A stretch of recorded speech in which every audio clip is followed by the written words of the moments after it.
Right, I don't even know what to say anymore. It's been a long time since we've been looking at these really dumb EU4 mods, so I guess we're back. And how's it going, everyone? It's been a while. I like how we've entered the generation where we go ahead and solve and discuss our weird political ongoings in the world by throwing them in a overpriced map game. Well, I guess if you can't read, you wonder what's going on.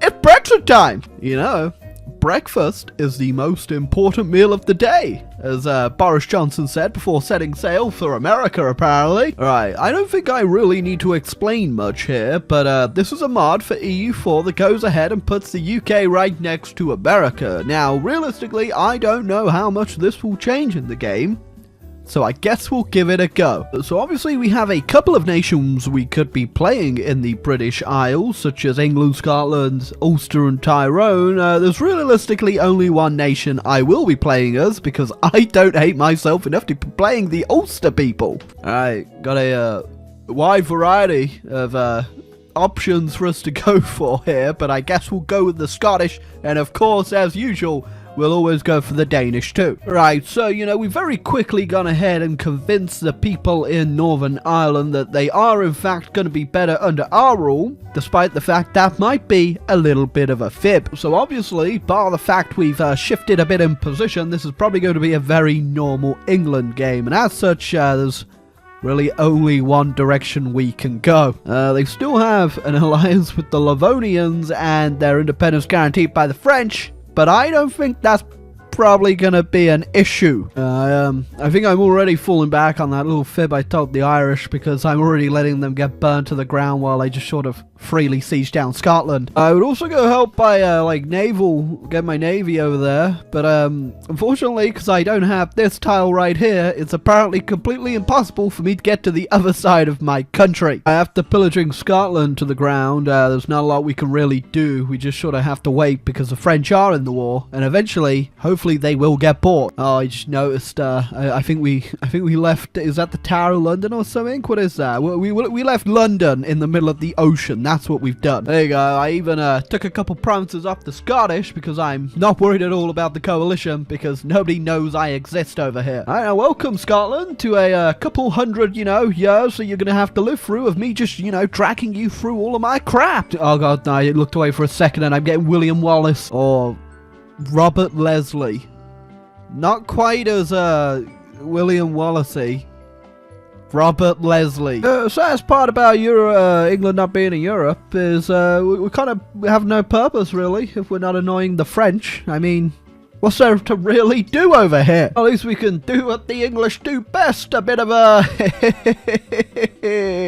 colonizing. Most importantly, because we are now in the American trade node, I actually needed to discover it to trade there, even though I'm already here. Right, we're sending the famous English conquistadors out through the uncharted land to find the 7 cities, and no better place to start than Micmac. Oh, I just realized I still get my my claims on the Irish.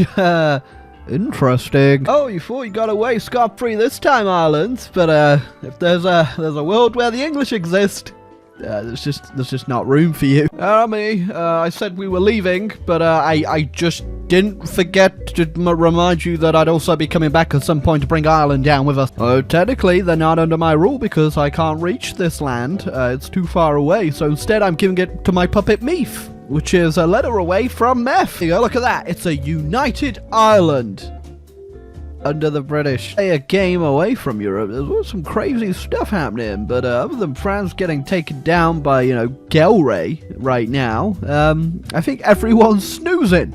Everyone's snoozing. Oh, there you go. I guess even in worlds where England and France never really had even a meet-up, some things are just always bound to happen. There's not a lot to actually do, unsurprisingly, other than slowly and surely become a cancer upon the new world. Oh, we've gone ahead. We've formed Anglicanism now, which is a fun religion that a man formed just because he was too goddamn horny. Oh, I'm sorry. Catholicism? Boom! And the Pope is gone! Now I am the Pope.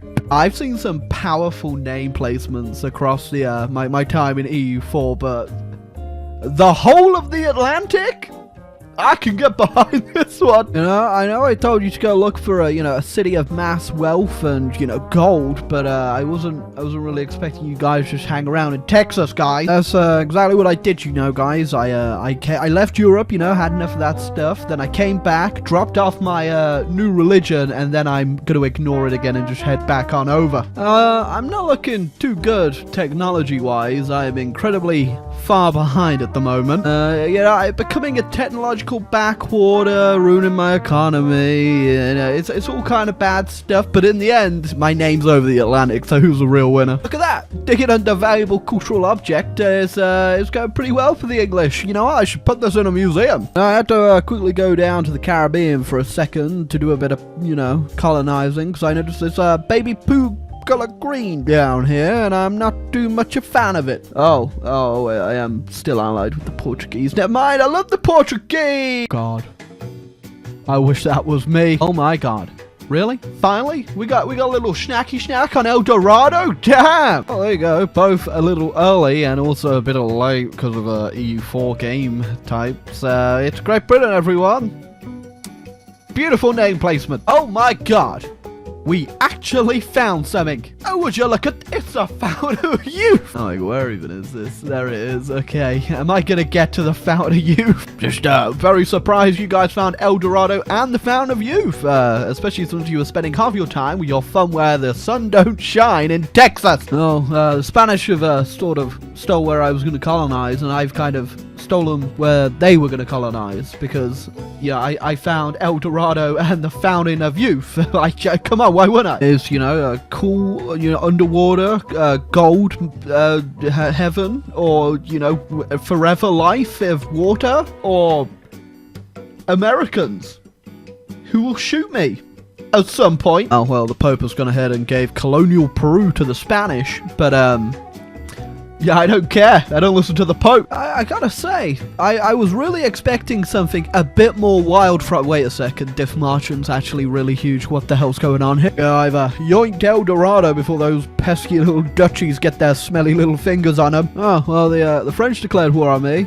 It didn't go too well for them, considering they're over here and I live right here. There you go. I've gone ahead. I've captured the great city of El Dorado, and I've got the Fountain of Youth down here. All it took was me, diplomatically isolating myself, going down a very, very bad hole in technology, and bankrupting my nation. But got a cool fountain and a lake full of gold. Plus, I don't have to live in a world where Diff's Marchand is just a bit too powerful. Although at the same time, Florida being most of the east coast of America is really giving me a bit of a headache too now I think about it. Also, no matter how many times I kick the French out, they just keep coming back. They just don't learn their lesson. I haven't really had to worry too much about the economy though, because I've never really done Anglican before, and I completely forgot that you can just go ahead and burn the monasteries to the ground every now and again and get a whole bunch of dookie wookies.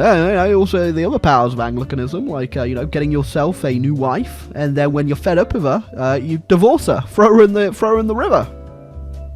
Hashtag banter. Yeah, I didn't even realize. I just came over to see what the Venetians are up to, and apparently it's removing some kebab. But yeah, Austria's not looking too good at this game, is it? I feel like I've definitely missed something here. How is this possible? Oh yeah, okay, yeah, now that makes sense. There's a lot more in it than just Venice by the look. I don't want to say it, but the borders in North America are just getting out of hand. I wasn't really paying attention for the past few years, and at some point, apparently I got Portugal under a PU. That's that's a nice surprise. But yeah, this is incredibly fun. I just saw the Ottomans completely carpet siege Russia down too. That was an interesting one to watch. But yeah, I think that's enough of what if Brexit happened in EU4. If you enjoy this video, leave me suggestions for more terrible mods on EU4, because I probably won't play them. Realistically, I think what we've learned today is that solving weird geopolitical issues and trying to replicate them in a map game that's overpriced, definitely underdeveloped, and a bit too crap is amazing. just kidding. It wasn't that great. But I hope you enjoyed the video nonetheless. I hope you leave a like, hit the subscribe button down below. Get yourself some new ISP merch in the description. And if you do want to leave me more suggestions for stuff I should play, go feel free. Link it in the comment description box. Like button. I'm having a stroke.